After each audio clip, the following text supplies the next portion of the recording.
Welcome to the National Geographic Resolution on our expedition to Antarctica. For the next 10 days, we'll be exploring one of the most remote places in the planet. This is a fascinating ecosystem. It has everything. The wildlife is like nowhere else in the world. Penguins are everywhere. And we have also seals, and we have whales, and we have landscape. It's absolutely beautiful, beyond anybody's imagination.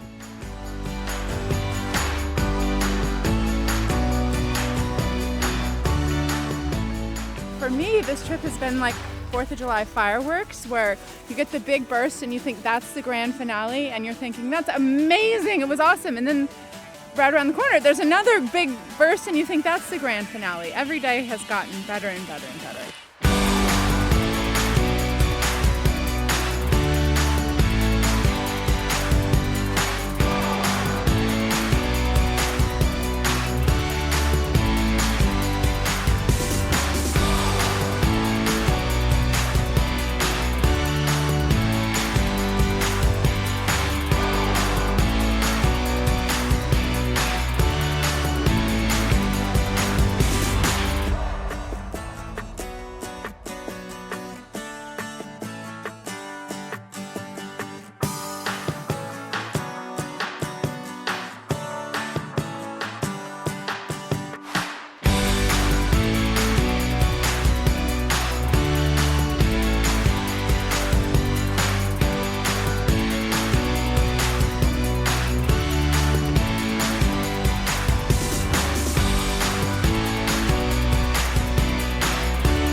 One more time. 1, 2, 3, throttle! There's one more shot, one more shot.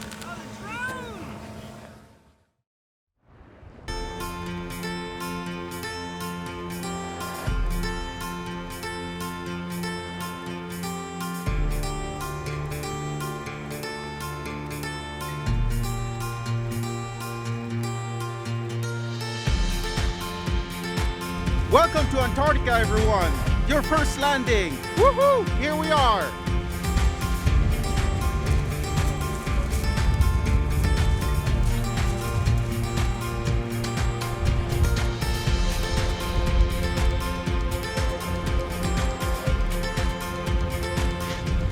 This morning we are at Half Moon Island, our first landing of our expedition, and we are watching an incredible active chinstrap penguin colony.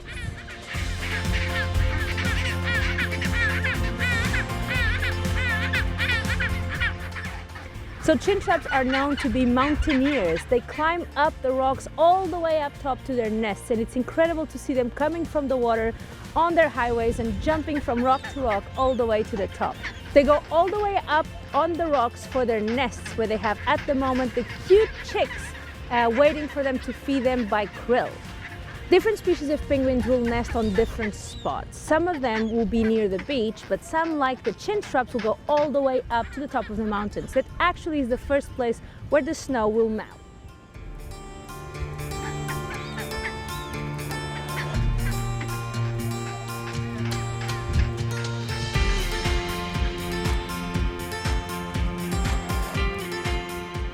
It's beautiful. This is wild. It's nice and cold.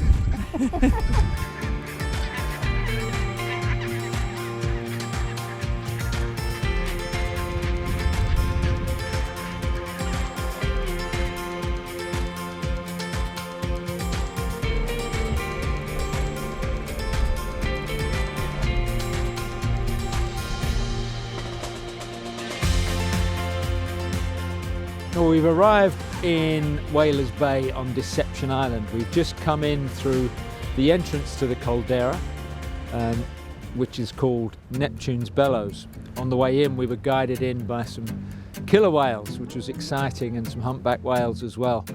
It's a beautifully sheltered bay that we're in at the moment, called Whalers Bay.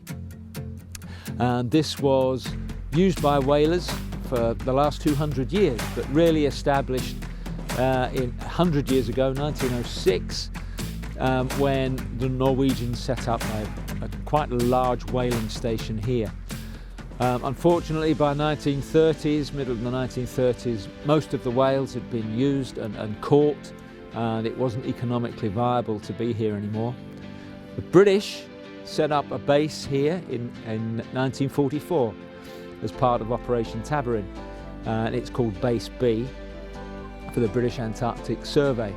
And they were here doing meteorological, geological studies and aircraft work from here until 1967, when another eruption, rained hot ash down onto the base, so they had to be evacuated. And then the following year they came back to try and re-establish the base, and there was another eruption which destroyed the base, and that was the end of it. Everyone was evacuated from then on. And now it's become a very sheltered bay for people to come and visit in an area that is part of the Antarctic and is quite wild and woolly everywhere else. It's very different from the rest of Antarctica. You don't have the glaciers coming down to the sea like you do in other places. It's very dark, it's all volcanic. It has almost a brooding feel about it. And the beach is a beautiful beach, even though it's black. If it was a golden beach, it would just be as good as anywhere else that you'd go to for your holidays. But along the beach, fabulous walks, fabulous views, and full of history.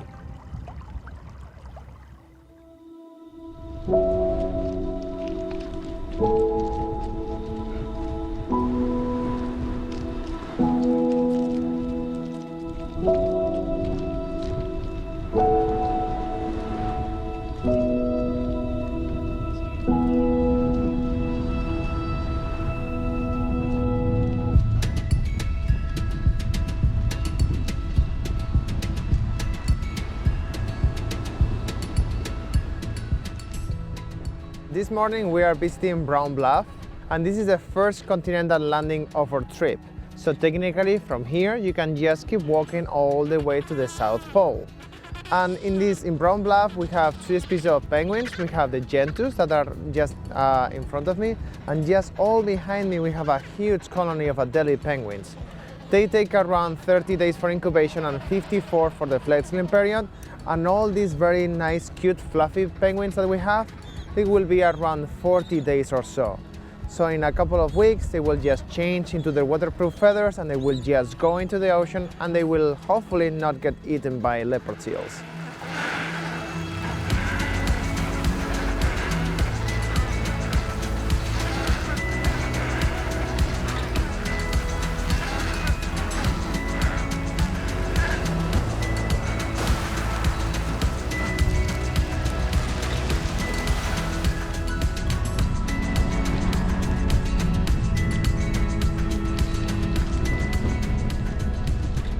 Quite smelly, but it's really cool.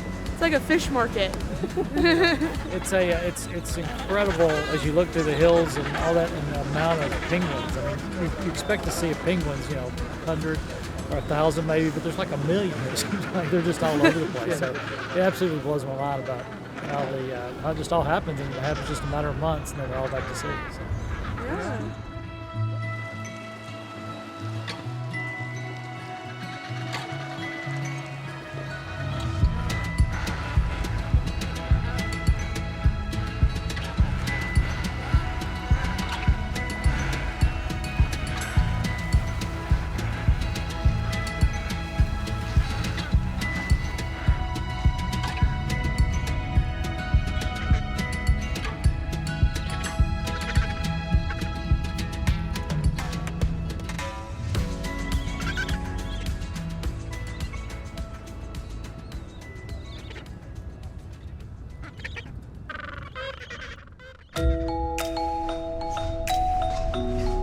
Yeah, today is an exciting day. Can we get through or can't we?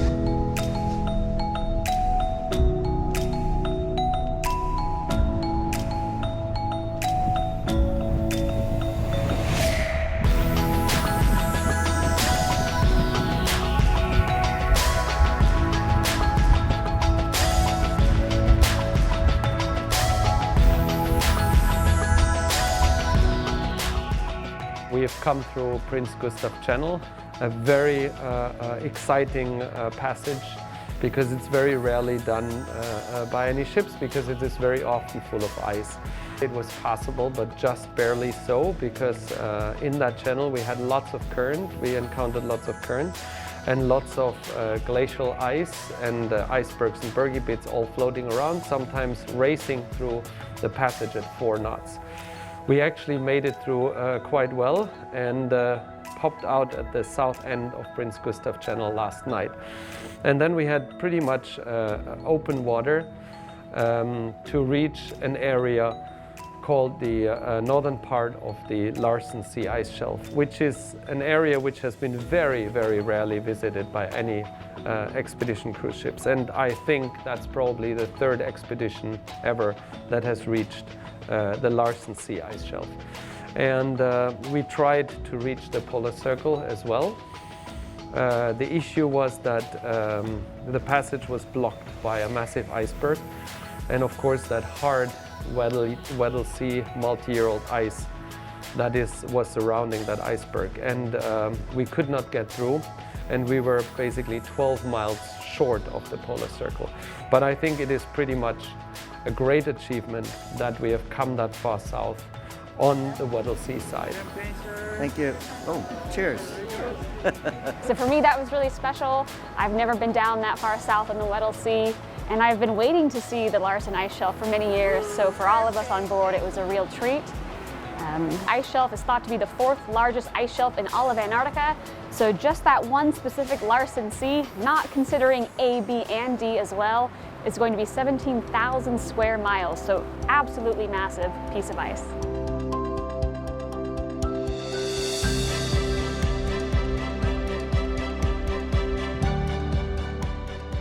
Larsen Sea ice shelf is the specific ice shelf that gave rise to A68A iceberg that in 2017 broke the press release because it calved off and it was floating north into South Georgia. And there was real risk of it running aground outside of South Georgia there and blocking really important breeding sites for the wildlife. So everything is really connected here, and it's showing that what we're experiencing way down south here in the Weddell Sea can affect things as far north as South Georgia and us globally as well. Yeah, it's surreal, and it's incredible to think that our ship can come run up to the ice and we can get out and walk on an iceberg in Antarctica, like beyond bucket list. Yeah. Yeah, amazing. Really neat. Can everybody see me? Yeah. All right, and 1, 2, 3. All right, one more time. Yeah, Inspirato.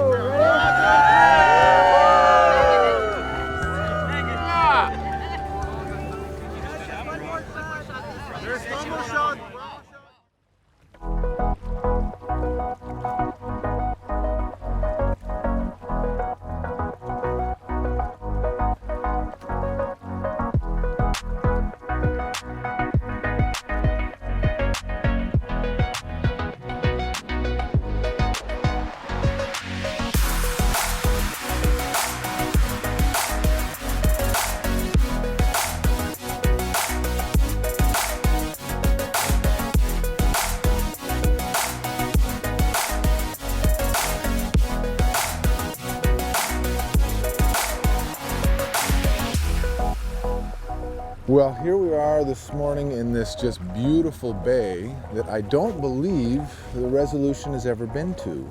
We're in the area of the James Ross Basin, which the main big island is the James Ross Island. There's Snow Hill right over here, which is a famous island. It's actually the most northern emperor penguin colony in this part of the Antarctic.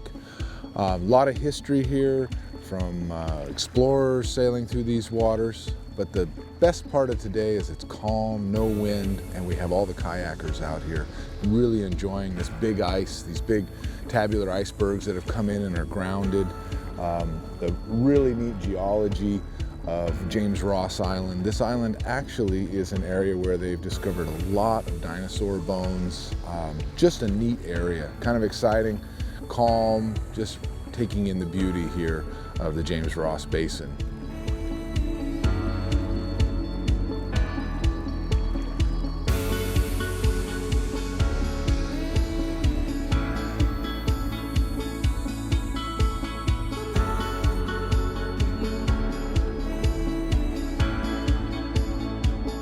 Crab eaters are the most abundant seal in the Antarctic. They don't eat crab. Just like everything else down here, they eat the keystone species, which is Antarctic krill. And it looks like these guys have been out feeding this morning, and they're all just kind of having a little hang together on the floe.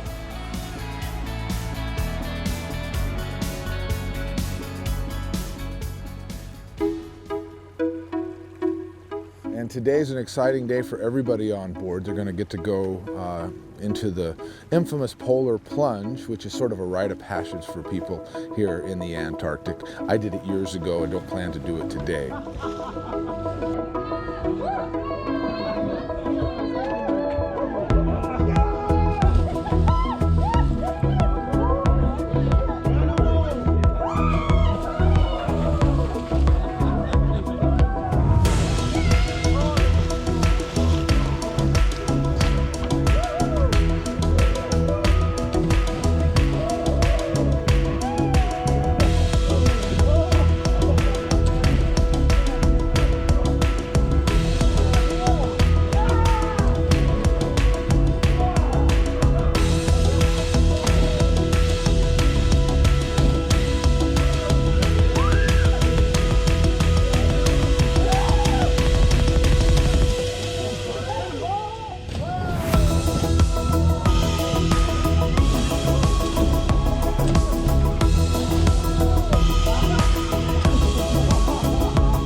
So we are right now near the Trinity Island on a small island called Wilkinson Island in the Wilkinson Bay.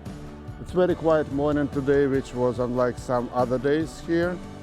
And it's very typical for Antarctic Peninsula landscape, which you can see around here. It's very steep cliffs made of volcanic rocks, covered with glaciers. And these glaciers are very often carving, and you can see sometimes very impressive carving of glaciers on this side. Yeah, Mikkelsen, it's a very quiet harbor, so these harbors were used first of all by whalers way back, maybe 150, 170 years back, and until maybe 70 years back.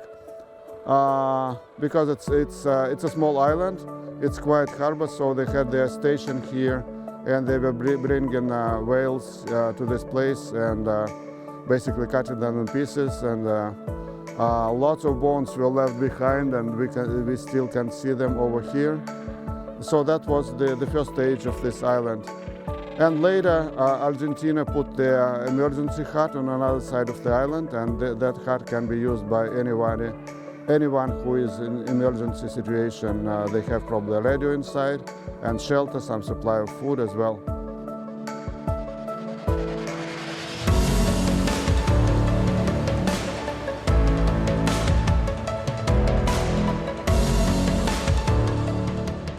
Pretty interesting place here, Spurt Island.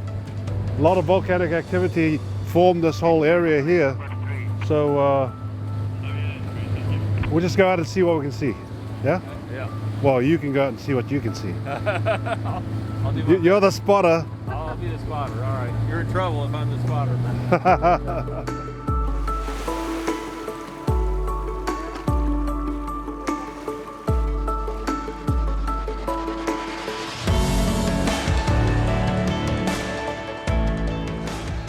This here is like 20, 30 years old.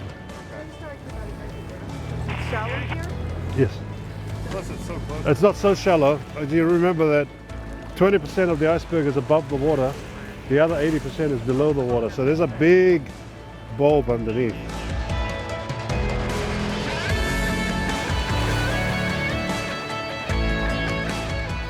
We got Laura and her team out here mixing some hot cocktails for you all. That's awesome. Hot chocolate with added blended flavor. We got Bailey's for Angelico creme de menthe. How many with Bailey's? Okay, so I got 3 Baileys. How we doing, everybody? Did everybody have one? Yeah. Good. Awesome. Thank you so much. Thank you. This is so cool. Cheers.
Today we're here at Nico Harbor, and it's our last full day down here in the Antarctic Peninsula. Antarctica is so wild in every sense of the word. From the scale of the ice to the sounds of the penguins, it's truly hard to describe the experience to others if they haven't set foot down here. For me, getting down to Antarctica is just complete otherworldly experience. It's a place that makes you almost feel like you went back into the Ice Age. I think going to places like Antarctica, we truly want to capture the experience the best we can. And although our photos might capture some sights and our videos might capture the sounds, it's truly hard to describe unless you get here yourself. It's been really incredible. Didn't know what to expect coming down here, and it's just blown away every expectation. The cliffs, the icebergs, the animals, it's all been amazing, and the cruise has just been incredible, so worth every penny. So I was filming the penguins, able to swim around with the penguins, lots of penguins kind of diving in and out, porpoising out of the water. They're hunting, they're kind of bubbling up, they're getting air in their feathers and diving. Really incredible to see them swimming around and being able to spend some time in the water with them.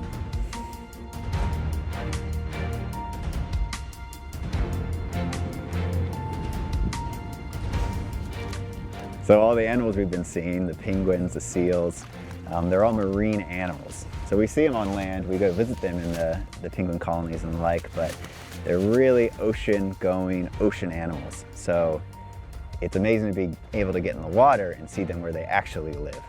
They're only really visiting land, they live in the water. And for me, Antarctica really comes alive when you go underwater.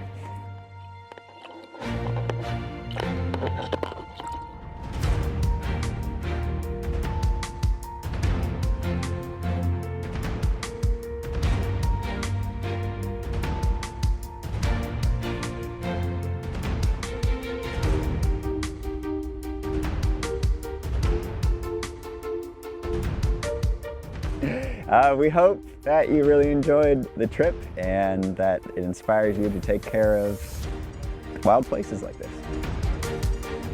Hey, we just want to say thank you guys once again so much for being a part of this experience every single step of the way. I know it was not easy, not only the past few months, but the past few years that we've all gone through. And this experience means more to us than anything, and each and every single one of you being a part of it. So thank you above all. We hope you had the time of your life and that you remember this forever. And on that, we hope to see you soon.